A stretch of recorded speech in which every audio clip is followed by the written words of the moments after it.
శాంతి నెలకొల్పిందంటే ప్రభువైన యేసుక్రీస్తు వల్లనే. క్షమించమంటున్నాడు కాబట్టే మనం ఇతరులకు క్షమిస్తున్నాం. జనరల్గా ఎక్కువగా కేసులు పెట్టడానికి క్రైస్తవులు ఇష్టపడరు. క్రైస్తవులు కేసులు ఎక్కువగా పెట్టరు. ఎక్కువగా కేసు పెట్టరండి. ఈవెన్ నిన్న జెసికా పగడాల సహోదరి తన భర్త ప్రవీణ్ పగడాల చనిపోతే కూడా ఎంత చక్కని మాటలు చెప్పిందో. We have to follow the Jesus Christ teaching. యేసుక్రీస్తు బోధలు మనం అనుసరించాలంది. ఆ సహోదరి భర్తను కోల్పోయింది. యుక్త వయసులో ఉండి మరి తన ఆధారమైన తన భర్తను కోల్పోయింది. అది హత్య లేదంటే యాక్సిడెంటా అన్నది పక్కన పెట్టి దాని గురించి మాట్లాడుతున్నామే. ఇప్పుడు జరిగింది ఇక అనవసరం. నన్ను ఏం చేయాలంటే యేసుక్రీస్తు బోధనను ఫాలో అవ్వాలి. యేసుక్రీస్తు పగ తీర్చుకునేవాడు కాదు. Is not the person to take a revenge అంటున్నాను. ఆయన పగ తీర్చుకోమని చెప్పలా. పగ తీర్చుకున్నట నా వంతు అన్నాడు ప్రభు, నా వంతు అన్నాడు. కాబట్టి అందుకే ఆ సహోదరి చక్కటి మాటలే చెప్పింది. మరి ఉద్రేకంతో ఊగిపోతున్నారు చాలామంది, ఆవేశంతో రగిలిపోతున్నారు చాలామంది. ఒక నీతిమంతుని రక్తం చిందించబడింది అక్కడ. ఇదిగో కారణాలు చాలా అయి ఉండొచ్చు ప్రియమైన దేవుని బిడ్డలారా. కానీ దేవుడు మనకు నేర్పుతుంది ఏంటంటే క్షమించటమే. అలా అనుకుంటే మొదటి శతాబ్దంలో రోమా సామ్రాజ్యం క్రైస్తవుల్ని అనేక రకాలుగా హింసించింది. అంతెందుకు పౌలు గారు స్టెఫన్ని దగ్గరుండి చంపించాడు. స్టెఫన్ అనే ఒక దైవజనుణ్ణి పౌలు గారు ఏం చేశాడు? పౌలు గారే మన బైబిల్ గ్రంథంలో 14 పత్రికలు రాసిన పౌలు గారు ఒక ఆత్మావిష్యుడైన ఒక దైవజనుణ్ణి దగ్గరుండి చంపించాడు. నేను అంటున్నా ప్రియమైన దేవుని బిడ్డలారా, ఒక ఆత్మావిషయమైన దైవజనుణ్ణి ఆయనకు అధికారం ఉంది కాబట్టి ఆయన దగ్గరుండి చంపాడు. ప్రభుత్వం దగ్గర నుంచి తాకీదులు తీసుకున్నాడు. అయ్యా సెంట్రల్ గవర్నమెంట్ గారు క్రైస్తవులందరిని చంపడానికి నాకు ఒక జీవో పాస్ చేయండి అన్నాడు. తీసుకున్నాడు జీవో. ఇదిగో మణిపూర్లో క్రైస్తవులు ఎలా చంపారో అలాగే అది అనధికారంగా చంపొచ్చు, అధికారంగా చంపడానికే ఆ రోజుల్లో పౌలు వాళ్ళ దగ్గర నుంచి జీవో పుట్టించాడు. క్రైస్తవుల్ని ఇప్పుడు ఒకవేళ అనధికారికంగా హింసించడానికి కొంతమంది సిద్ధపడొచ్చాం, కానీ ఆ దినాల్లో పౌలు అనే వ్యక్తి క్రైస్తవుల్ని చంపటానికి శాసనం పుట్టించి దమస్కు మార్గంలో దమస్కు పట్టణంలో ఉన్న క్రైస్తవులందరినీ చంపడానికి బయలుదేరాడక. నాకు అధికారం ఉంది, ఇప్పుడు జీవో ఉంది నా చేతిలో, ఎవరెవరు అడగటానికి లేదు. ఎవరైనా క్రైస్తవులు కనపడితే శిరచ్ఛేదనం చేయడానికి నా దగ్గర అధికారం ఉంది. ఏంటయ్యా ఇతను కొట్టావు, ఏంటయ్యా ఇతను హింసించావు, ఏంటయ్యా ఇతను హత్య చేశావు అనటానికి లేదు. డైరెక్ట్గా ఒకవేళ హత్య చేసి ఇది యాక్సిడెంట్ అని చెప్పడానికి కూడా అవసరం లేదు. అంత అబద్ధం చెప్పడానికి అవసరం లేదు. దర్యాప్తులు అవసరం లేక హత్య చేశాడంటే హత్యే.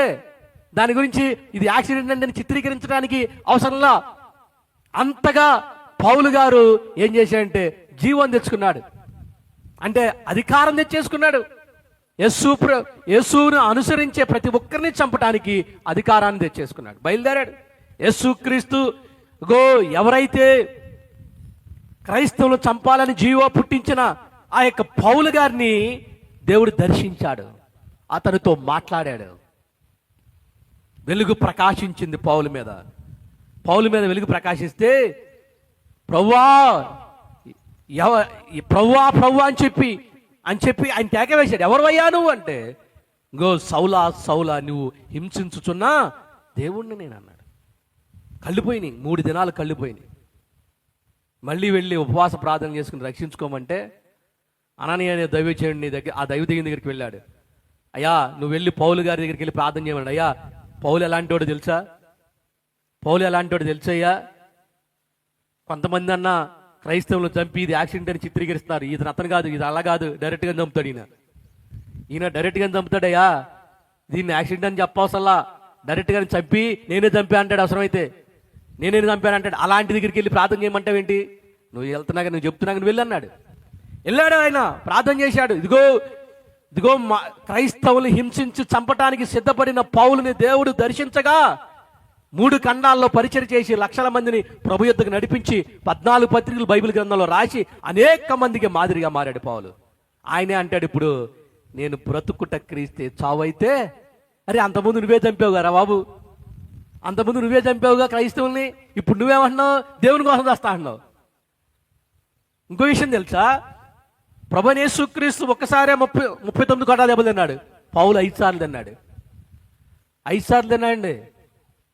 39 కొరడా దెబ్బలే ఆ పౌలు తింటే, ఆ యేసుప్రభు తింటే, ఆయన 5 సార్లు 39 దెబ్బలు తిన్నాడు ఆయన.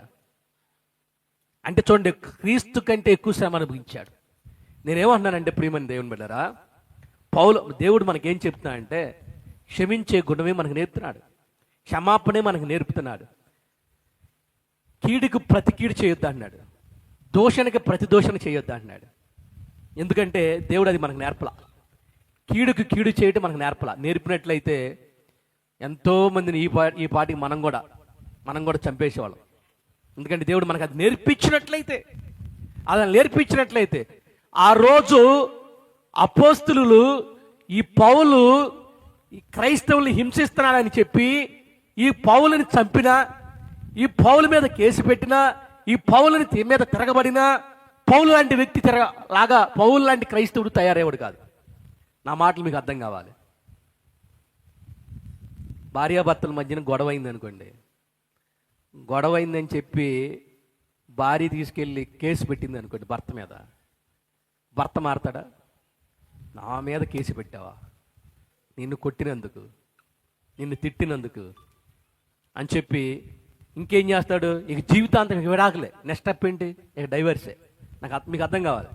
నెక్స్ట్ స్టెప్ ఏంటి? ఇంకా డైవర్సే. భార్యాభర్తల మధ్య గొడవ అయింది అనుకోండి, కొట్టుకున్నా తిట్టుకున్నా సర్దుకోవాలి, అండర్స్టాండింగ్ చేసుకోవాలి. నేను ఎవరో తెలుసా, అది ఎవరో తెలుసా, ఈయన ఎవరో తెలుసా, మా పుట్టిలు ఎవరో తెలుసా, మా ఇంటి పేరు ఎవరో తెలుసా, మాకున్న ఆస్తులు ఏంటో తెలుసా అని చెప్పి రెచ్చిపోతూ ఉన్న గంతకి పెట్టుకుంటూ 10 మందిలో పెడితే ఏమవుతుంది? అలరవుద్ది. అలరైన కొద్ది ఇంకేమవుద్ది? పగ పెరుగుద్ది, కక్ష పెరుగుద్ది, దూరం పెరుగుద్ది, గ్యాప్ పెరుగుద్ది. ఈ కథకదిక ఎప్పటికప్పుడు ఈ బంధాన్ని దగ్గర పెంచుకుంటూ ఉండాలి. బంధాన్ని దగ్గర పెంచుకుంటూ ఉండాలి. కష్టమైన, ఇరుకైన, ఇబ్బంది అయినా, శ్రమైనా. ప్రియమైన దేవుని బిడ్డరా, దేవాది దేవుడు మనకు నేర్పుతున్నదే, క్షమించే తత్వాన్నే మనకు నేర్పుతున్నాడు. ఇదిగో మానవుడు అందరూ పాప ఊబిలో కూరుకుపోతే ఈ పాపం నుంచి క్షమించడానికి మానవుడికి మాత్రమే, దేవునికి మాత్రమే అధికారం కలదు. ఇంకెవరికి అధికారం లేదు. ఎవరికి అధికారం లేదు మానవుని యొక్క పాపాలు క్షమించడానికి. సర్వోన్నతుడు, సర్వాధికారి పరమును వీడి భూలోకానికి వచ్చి మనందరి పాపాలని క్షమించడానికి సిలువలో యాగమయ్యాడు. ఆయన ఏం తప్పు చేశాడని, ఏమి యొక్క ఈ లోకంలో వ్యతిరేకంగా ఆయన నడుచుకున్నాడని? ఆయన ఏం తప్పు చేయలేదే, ఎవరిని దూషించలేదే, ఎవరిని కొట్టలేదే, ఎవరిని అవమానంగా మాట్లాడలేదే. అయినప్పటికీ ప్రభుని 39 కొడా దెబ్బలతో శిక్షించారు, మొహం మీద ఉమ్మి వేశారు, హేళన చేశారు, వెనకాల నుంచి గుద్దారు, ఇదిగో అపహసించారు, ఇదిగో ముళ్ళ కిరీటం పెట్టారు. ఏ విధంగానైనా అన్ని రకాలుగా ప్రభుని హేళన చేశారు. కాబట్టి ప్రియమైన దేవుని బిడ్డలారా, దేవాది దేవుడు మనకు నేర్పుతున్న పాఠం ఏంటంటే క్షమించుట.